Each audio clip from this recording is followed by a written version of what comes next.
हम सभी अपनी लाइफ में कुछ बड़ा करना चाहते हैं और उस बड़े काम को करने के लिए सही वक्त का इंतजार करते रहते हैं, जबकि बड़ी सफलता के लिए हमें असल में छोटे छोटे चेंजेस करने की ज़रूरत होती है। अपनी ज़िंदगी में छोटे छोटे चेंजेस कर कर हम बड़े गोल अचीव कर सकते हैं और ज़िंदगी को बेहतर बना सकते हैं। इसे समझाने के लिए मैं आपको एक एग्जाम्पल देता हूँ जो कुछ इस तरह है। रमेश और सुरेश नाम के दो दोस्त थे। दोनों ने सेम एजुकेशन ली थी, दोनों एक ही शहर में रहते थे, दोनों का काम भी एक जैसा था और इनकम भी ऑलमोस्ट सेम ही थी। रमेश ने अपने डेली रूटीन में कुछ बहुत छोटे चेंजेस किए, बिल्कुल माइनर। वो रोजाना सुबह उठने के बाद न्यूज़पेपर पढ़ने की जगह एक अच्छी बुक के सिर्फ 10 पेजेस पढ़ता। ऑफिस जाते वक्त वो रास्ते में गाने सुनने की जगह 30 मिनट कुछ इंस्ट्रक्शनल या इंस्पिरेशनल ऑडियो सुनता। उसने रोजाना अपनी डाइट से 125 कैलोरीज कट करने के लिए छोटी प्लेट में खाना शुरू कर दिया। डाइट कोक की जगह पानी पीना शुरू कर दिया। वो रोजाना 1 से 1.5 किलोमीटर वॉक भी करता और डेली एक क्लाइंट को कॉल करने की जगह वो सिर्फ 2 क्लाइंट्स को कॉल करता। दूसरी तरफ सुरेश ऑफिस में जंक फूड खाता, कभी दिल ने कहा तो एक्सरसाइज कर लेता, पानी की जगह डाइट कोक पीता, अपनी जगह से ज्यादा हिलता डुलता नहीं और अगर मूड हुआ तो क्लाइंट्स को कॉल भी कर लेता। सुरेश ने अपने रूटीन में कोई खास चेंजेस नहीं किए, बल्कि कोई चेंजेस किए ही नहीं और अच्छे रिजल्ट्स की उम्मीद करता रहा। ठीक 5 महीनों बाद रमेश और सुरेश दोनों के रिजल्ट्स एग्जैक्ट सेम रहे, कोई चेंजेस नहीं। 10 महीनों बाद दोनों के रिजल्ट्स एग्जैक्ट सेम, लेकिन रमेश सुरेश को देखकर थोड़ा अपसेट होने लगा। उसे लगता है कि यार सुरेश के तो ऐश हैं, आराम से कुछ भी खाता पीता है, जिम भी नहीं जाता, ना कोई एक्स्ट्रा कॉल्स करता है। तो रमेश थोड़ा फ्रस्ट्रेट होने लगा, फिर भी अपने रूटीन पर जमा रहा। 20 महीनों बाद भी कोई खास चेंजेस नहीं होते, लेकिन सुरेश को अब मजा आने लगता है अपने रूटीन में। उसने अपना रूटीन वैसा ही चलने दिया और फिर 27 महीनों बाद बहुत बड़ा फर्क नजर आया। 27 महीनों में रमेश सक्सेस और अचीवमेंट पर 47 बुक्स पढ़ चुका था, 465 घंटों की इंस्ट्रक्शनल और इंस्पिरेशनल ऑडियो सुन चुका था। 125 कैलोरीज डेली कट करने से उसने अपना करीब 15 किलो वजन घटा लिया था।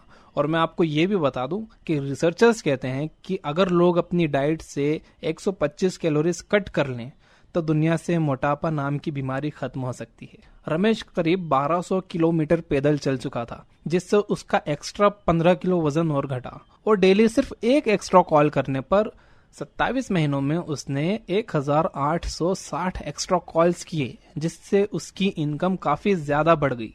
दूसरी तरफ सुरेश, जिसने कोई चेंजेस नहीं किए थे, एक्स्ट्रा कैलोरीज लेने से, एक्सरसाइज और वॉकिंग नहीं करने की वजह से उसका वजन काफी ज्यादा बढ़ गया और हार्ट अटैक का खतरा भी बढ़ गया। क्लाइंट्स को कॉल करने में सुस्ती की वजह से उसका बिजनेस भी खतरे में आ गया। अब बात यह है कि अगर अपने रूटीन में पॉजिटिव चेंजेस लाना इतना ही आसान है तो लोग क्यों नहीं कर पाते? क्यों गलत रूटीन पर ही चिपके रहते हैं? और अगर अच्छे चेंजेस ला भी लिए तो उस पर टिक क्यों नहीं पाते? आंसर है शुरुआत में इनविजिबल रिजल्ट्स होना। मैं ऐसे कई लोगों से मिला हूं जो कहते हैं यार मैंने पूरा 1 महीना खूब एक्सरसाइज की, वॉकिंग की, कैलोरीज कट की, लेकिन कोई चेंज ही नहीं हुआ। यही होता है ज्यादातर लोगों के साथ। कोई चेंजेस नजर नहीं आते तो लगता है कि हमारी जो नई अच्छी आदतें हैं इनसे कोई फर्क नहीं पड़ता, इसलिए हम वो आसान रास्ता चूज करते हैं। No diet, no gym, no extra calls. ये खुद को धोखा देने के लिए भी काफी आसान है। अगर हम स्पेस टाइम कंटिन्यूम को कम करके देख सकते तो आप उसी वक्त अपना रूटीन बदल लेते। फॉर एग्जाम्पल, इमेजिन आपने जिंदगी में फर्स्ट टाइम बर्गर खाया और अगले दिन आप ऐसे हो गए, तो क्या आप एक और बर्गर खाएंगे? नहीं ना। बट आप ऐसे किस तरह हो सकते हैं? आंसर है लंबे टाइम तक बार बार बर्गर खाने से। इमेजिन आपने जिंदगी में फर्स्ट टाइम एक सिगरेट पी और अगले दिन आप इस तरह उठे, क्या आप एक और सिगरेट पीने की हिम्मत करेंगे? नहीं ना। इमेजिन आप डिसाइड करते हो कि आज आप क्लाइंट्स को कॉल्स नहीं करोगे। आप कह सकते हो कि मुझे और भी दूसरे काम हैं, लाइक मुझे मूवी देखने जाना है, मुझे शॉपिंग करने जाना है, यार घूमने जाना है, क्या कॉल्स ही करता रहूं, मेरे कोई लाइफ नहीं है क्या? और उसी दिन आपके बिजनेस पर ताला लग जाए, आप फिर भी आज कॉल्स नहीं करोगे। आपकी हर एक चॉइस का आपकी लाइफ पर बटरफ्लाई इफेक्ट पड़ता है।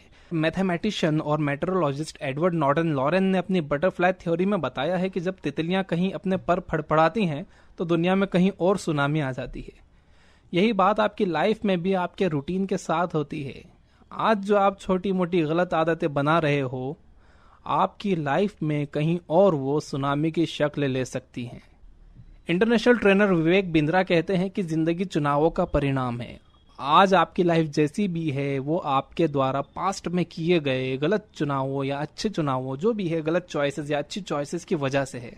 इमेजिन आप बेंगलोर से चंडीगढ़ जा रहे हो और आपका एरोप्लेन जब रनवे पर है तो उसकी नाक एग्जैक्ट चंडीगढ़ की सीध में पॉइंट कर रही है, एग्जैक्ट चंडीगढ़ की सीध में।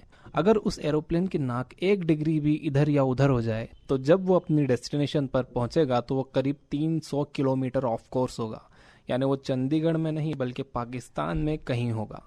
यही हमारी लाइफ में भी होता है। हमारी बहुत छोटी मोटी अच्छी या बुरी आदतें जो हमें अभी लगता है कि यार इनसे कोई फर्क नहीं पड़ता, लेकिन वो लंबे अरसे बाद उनका असर दिखा देती हैं। ये बातें मैंने डैरेन हार्डी की बुक द कंपाउंड इफेक्ट से सीखी हैं। अगर आप भी ये बुक पढ़ना चाहते हैं तो डिस्क्रिप्शन में एफिलिएट लिंक दिया हुआ है।